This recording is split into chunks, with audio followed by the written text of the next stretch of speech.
Really a 6.2-mile race. Marty, there's been a change in the course. How is that going to affect competition? Continue a maturing process and take big steps forward in competitions like this. Very short time ago, our cameras visited Moorer in Monessen, Pennsylvania.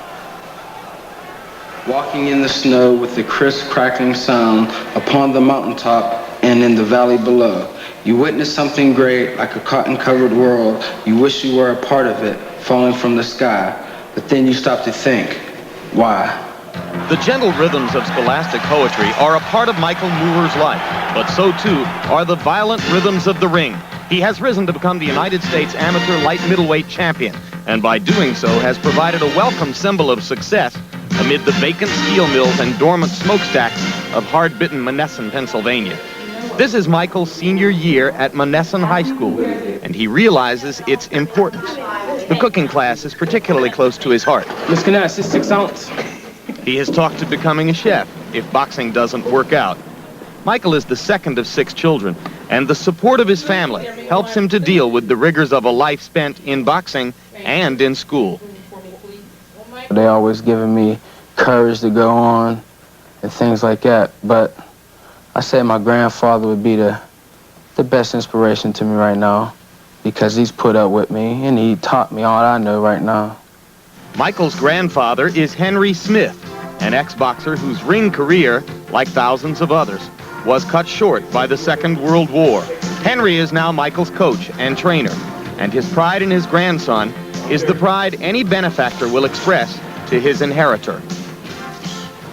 Because of my background and my upcoming in my day here, that it makes me feel good that I had enough knowledge and the smarts to bring something out of my own family, out of my own relations, to have somebody that good.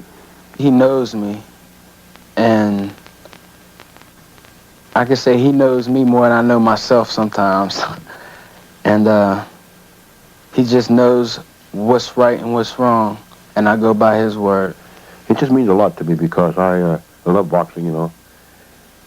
And if I can do something good for him, help him, show him the right way to, you know, to get him on his feet someplace so he can, you know, keep up with this world, you know, yeah, in the right way, you know. So far, Michael has done many of the right things in the ring and in school. With the help of his family, he has earned a bright future.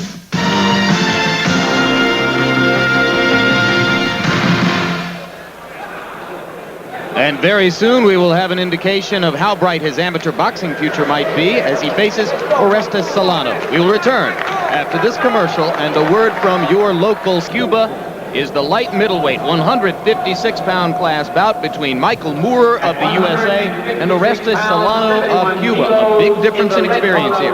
Moorer, 19 years old. This man, Solano, is 23 years old. Solano with 130 reported amateur bouts under his belt. Moorer, a record of 38 and 11 reported in only 49 amateur bouts. He has twice faced Cuban fighters in the U.S.-Cuba junior duel match of 1985. Moorer won one and lost one there. The referee is Elmo Adolph of the United States. And Solano comes out firing. Solano's a very aggressive, awkward opponent, as you can see. He has jumped right on Michael Moorer, pinned him in a neutral corner, and he's trying to intimidate this young man right off the bat. Caution from Elmo Adolph to the Cuban for using his elbow in the corner. And the wild chopping overhand right landed on Moorer.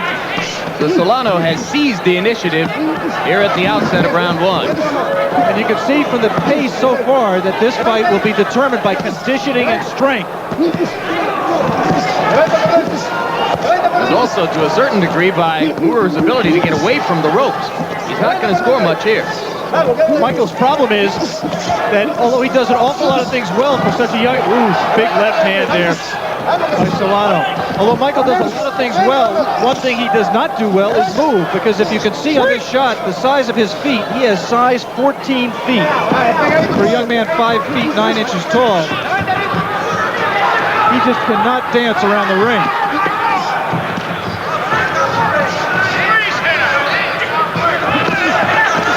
Good right hand by Solano. Moorer continues to allow himself to be backed up against the ropes and stymied. He has no leverage whatsoever when he's leaning back on the ropes like that. Solano is a former Pan American Games and Cuban national champion. In the duel match between these two nations in 1984, he lost a decision to Frank Tate. Later went on to win an Olympic gold medal. Cuban boxers, of course, were not in Los Angeles. This is the boycott of those Olympics by socialist bloc nations. Michael Moore on the right of your screen likes to fight a very well-paced fight where he picks his shots. He just has not been able to find out how to respond to all this aggression that Solano is putting on him right now, the tremendous pressure. You can barely see. It's as though he's in a dark room. He has been closed in jail against the ropes almost continuously from the outset of the fight. And again, Adolph landed the chopping right hand as he moved in. I say Adolph, I mean, of course, Orestos Solano, if the referee... Right now, Michael Moore may think that the referee is throwing punches at him also, because they're coming at him from every angle and without cessation.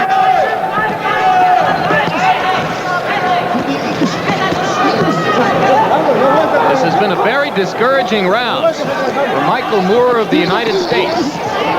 Has a chance to keep alive an American chance in the competition. Michael Moore said he wanted international experience. Right now, I think he's getting a little bit more than he would like. Presentation of how one-sided round one was in the Solano-Moore fight. Moore just nowhere in the vicinity of the fight. And as round two begins, the same pattern as Solano forces Moore against the ropes and begins to bang away. Second caution from El. Here's what Pat Nappy said to Michael Moore between rounds, Alex. Don't move, stage bag. Move to the side. Make sure that he's in the center of the ring, and you can hit shots, shoot him all day long.